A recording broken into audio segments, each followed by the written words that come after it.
നിങ്ങളുടെ ഫേവറേറ്റ് സീരിയലുകൾ ടിവിയിൽ വരുന്നതിന് മുൻപേ സൺ നെക്സ്റ്റ് ആപ്പിൽ കാണാം. ഇനി എല്ലാവർക്കും മുൻപേ കാണൂ. ഇപ്പോൾ തന്നെ സൺ നെക്സ്റ്റ് ആപ്പ് ഡൗൺലോഡ് ചെയ്ത് സബ്സ്ക്രൈബ് ചെയ്യൂ.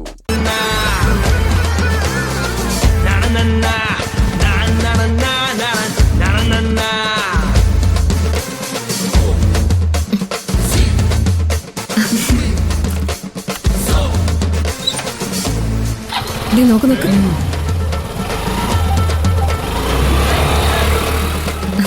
ആള് നല്ല കലിപ്പിലാണല്ലോ ചേച്ചി. പ്രണവിനെ ആർക്കും വിട്ടുകൊടുക്കാൻ പുള്ളിക്കാരി തയ്യാറല്ലെന്നാ ആ ദേഷ്യം കണ്ടിട്ട് തോന്നുന്നേ. ഇത്രയും പോരാ, പ്രണവിനെ നഷ്ടപ്പെടുമെന്ന് ശിവാനിക്ക് ഉറപ്പാവണം. എന്നാലേ എല്ലാ അഹങ്കാരവും ഉപേക്ഷിച്ച് അവള് താഴെ വരും. വരും ചേച്ചി. ഗൗതമേട്ടന്റെ പ്ലാൻ കൃത്യമായിട്ട് വർക്ക് ആവുന്നുണ്ട്. ഇങ്ങനെയും പ്രണവും ശിവാനിയും തമ്മിൽ ഒന്നിക്കണം. എന്നാ മാത്രമേ എനിക്കും സന്തോഷാവൂ. ആ, റെസ്റ്റോറന്റിൽ വരുമ്പോ ഐശ്വര്യ സൂക്ഷിക്കുന്നത് നല്ലതാ. ആദ്യ തവണ തല്ല് കിട്ടി, ഇപ്പൊ അവൾ ഉപദ്രവിക്കാതെ പോയിന്നേ ഉള്ളൂ. റെസ്റ്റോറന്റിൽ വെച്ച് പക്ഷെ എന്ത് സംഭവിച്ചേക്കാം. ഒരു മുൻകരുതൽ എടുക്കുന്നത് നല്ലതാ. നമുക്ക് നോക്കാം. വാ.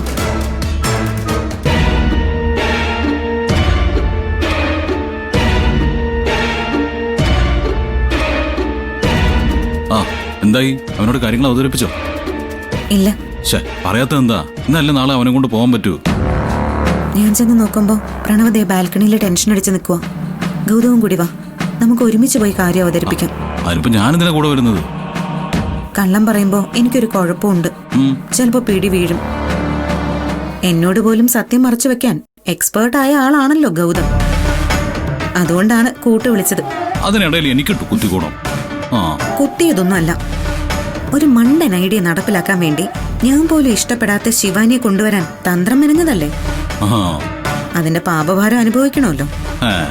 ഈ പറഞ്ഞതൊക്കെ നീ തന്നെ തിരുത്തി പറയും. നാളത്തെ പ്ലാനിങ് കൂടി വിജയിച്ചു കഴിഞ്ഞാൽ ശിവാനി അതോടെ തകരും. പിന്നീട് അവൾക്ക് വേറെ ഗതിയില്ല, പ്രണവിന്റെ കാൽക്കൽ വന്ന് വീണോളൂ. അങ്ങനെ സംഭവിച്ചാൽ നല്ലത് തന്നെയാ. പക്ഷെ ഒന്നിനു പുറകെ ഒന്നായി പ്രണവിനോട് കള്ളം പറയുന്നതിൽ എനിക്ക് വിഷമം. എല്ലാം അറിയുമ്പോ അവൻ എങ്ങനെ പ്രതികരിക്കുമെന്ന് ഒരു രൂപവും. ശിവാനി മനസ്സ് മാറി നല്ലവളായി ഈ വീട്ടിലേക്ക് വന്ന് അവന്റെ മനസ്സിനിണങ്ങിയ ഭാര്യയായി ജീവിച്ചു കഴിഞ്ഞതിന് ശേഷമായിരിക്കും നമ്മൾ ഈ കഥകളെല്ലാം അവനോട് പറയാൻ പോകുന്നത്.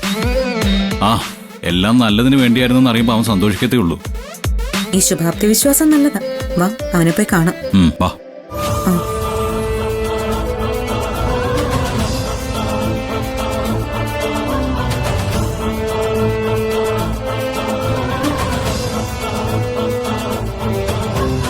നീ എന്താടാ ഇവിടെ വന്നിങ്ങനെ ഒറ്റയ്ക്ക് നിൽക്കുന്നത്?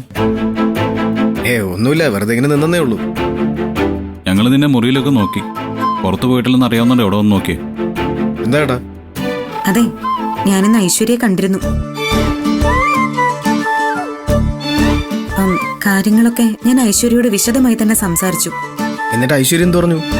തൽക്കാലം ആ മീറ്റിംഗ് കൊണ്ട് പ്രയോജനമൊന്നും ഉണ്ടായില്ലെന്നുള്ളതാണ് സത്യം. എന്ന് കരുതി പ്രതീക്ഷയ്ക്ക് വകയില്ല എന്നല്ല അതിനർത്ഥം. നിധി വേറൊരു കാര്യം അറേഞ്ച് ചെയ്തിട്ടുണ്ട്. എന്ത് കാര്യം? നാളെ പാരഡൈസ് റെസ്റ്റോറന്റില് 10 മണിക്ക് എത്താൻ ഞാൻ ഐശ്വര്യയോട് പറഞ്ഞിട്ടുണ്ട്. ഞങ്ങളുടെ കൂടെ നീയും വരണം. അവിടെ വെച്ച് ഐശ്വര്യയോട് കാര്യങ്ങളൊക്കെ സംസാരിച്ച് നമുക്കൊരു തീരുമാനത്തിലെത്താം. അത് വേണ്ട ഇടത്തി, നിങ്ങൾ പോയി സംസാരിച്ചാൽ മതി. എന്തെങ്കിലും സാധ്യത ഉണ്ടെങ്കിൽ മാത്രം ഞാൻ പിന്നെ ആ കുട്ടിയെ കണ്ടാൽ മതിയല്ലോ. എടാ, അതല്ല വേണ്ടത്. നീ പറയുന്നതും ഞങ്ങൾ പറയുന്നതും തമ്മിൽ വ്യത്യാസമുണ്ട്. ഞങ്ങൾ വന്നാലും ഒരു സപ്പോർട്ടിന് കൂടെ ഇരിക്കത്തേ ഉള്ളൂ. നീ വേണം എല്ലാം തുറന്നു പറയാൻ. സത്യം പറയാലോ, ഐശ്വര്യയുടെ മുഖത്ത് നോക്കാൻ പോലും എനിക്കിപ്പോ ചമ്മല, പേടിയാ. അവളുടെ മനസ്സിൽ നേരത്തെ വിവാഹം കഴിച്ചു എന്നുള്ള കാര്യം മറച്ചു വെച്ച് പ്രണയിക്കാൻ ശ്രമിച്ച ഒരു കള്ളനും ചതിയനൊക്കെ ആയിരിക്കും ഞാൻ. അത് ശരിയാവത്തില്ല ഏട്ടാ. നിന്റെ ജീവിതം എങ്ങനെ ശരിയാക്കണമെന്ന് ഞങ്ങൾക്കറിയാം. തൽക്കാലം ഒരു കാര്യം ചെയ്യും, നീ പോയി കിടന്ന് ഉറങ്ങുക. എന്നിട്ട് രാവിലെ എഴുന്നേറ്റ് കുളിച്ച് റെഡി ആയിട്ട് നിൽക്കേ. എന്തായാലും നാളെ ഐശ്വര്യ കണ്ടേ പറ്റൂ. അത് വേണം ഏട്ടാ. വേണം. ഈ തീരുമാനത്തിൽ മാറ്റമില്ല. ചെല്ല് പോയി കിടന്നുറങ്ങും. ശരി. അതെ, രാവിലെ റെഡി ആയിട്ട് നിൽക്കണേ, കാലം മാറിക്കളയരുത്. 10 മണിക്കല്ലേ? ഞാൻ റെഡി ആയിക്കോളാം. ചെല്ല്. നോക്ക് ഗൗതം, ഇനി ഈ നാടകം അധികം നീട്ടിക്കൊണ്ടുപോകാൻ പറ്റില്ല. എത്രയും വേഗം അവസാനിപ്പിക്കണം. മിക്കവാറും ഐശ്വര്യ പ്രണവ് നാടകത്തിന്റെ ക്ലൈമാക്സ് ആയിരിക്കും നാളെ പാരഡൈസ് ഹോട്ടലിൽ നടക്കാൻ പോകുന്നത്.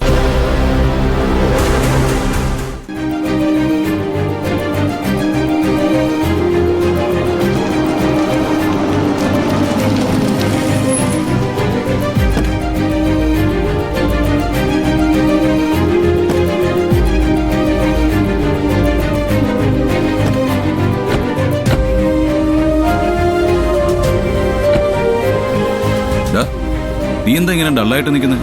ഏയ് എനിക്ക് കുഴപ്പമൊന്നുമില്ല. ടെൻഷനൊന്നും വേണ്ട. നീ കാര്യങ്ങൾ ഐശ്വര്യയോട് തുറന്നു പറയണം. ഐശ്വര്യ അത് ആക്സെപ്റ്റ് ചെയ്യും. ഒരു കുഴപ്പവും ഉണ്ടാവില്ല.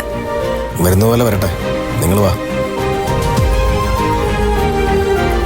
നമ്മുടെ പ്ലാൻ അനുസരിച്ച് ഇവൻ കാര്യങ്ങൾ പറഞ്ഞു കഴിഞ്ഞാൽ ഐശ്വര്യ ഓക്കെ പറയും.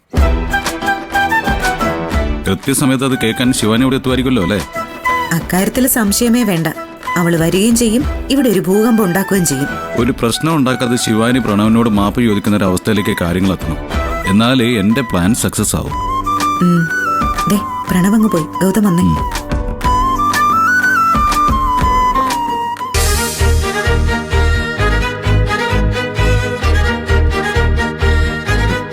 ഇനി ഐശ്വര്യ വരാതെ അങ്ങനെ ഇരിക്കുവോ? നീ അങ്ങനൊന്നും ചിന്തിക്കാതെ. നിധി ഐശ്വര്യ രാവിലെയും വിളിച്ചതാ, വരുമെന്ന് തന്നെയാ തീർത്തു പറഞ്ഞത്. നീ വാ, നമുക്ക് അങ്ങോട്ടിരിക്കാം. വാ.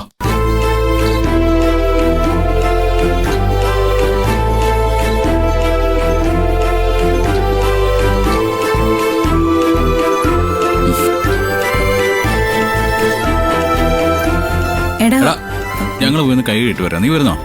ഞാൻ വരുന്നില്ല, നിങ്ങൾ പോയിട്ട് ആ നിധി വാ.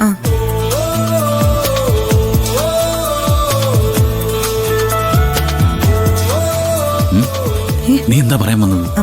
അല്ല, ഈ പ്രണവിന്റെ ഭാവം കണ്ടിട്ടെ ശിവാനി ഇനി എത്രയൊക്കെ കേണപേക്ഷിച്ചാലും വഴങ്ങുന്ന ലക്ഷണം കാണുന്നില്ല. ഏയ് അങ്ങനെയൊന്നുമില്ല.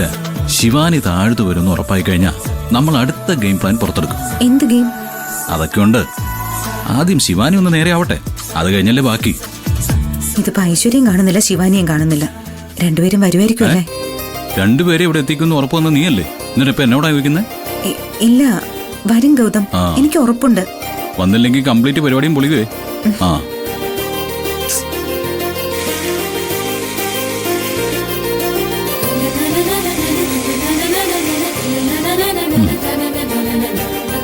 നടക്ക്.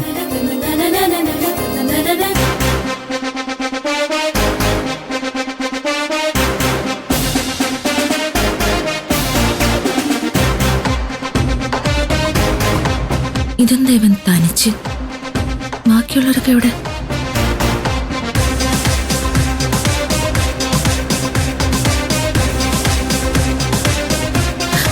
ഗൗതം, പിന്നിലേക്ക് നോക്കുക ചെയ്യല്ലേ. അയ്യോ, ശിവാനി ഒന്നുമല്ലേ? അതല്ലേ അങ്ങോട്ട് നോക്കല്ലേ എന്ന് പറഞ്ഞത്. അവളെ കണ്ടതായി പോലും ഭാവിക്കാതെ നമുക്ക് അവിടെ പോയിരിക്കാം. വാ.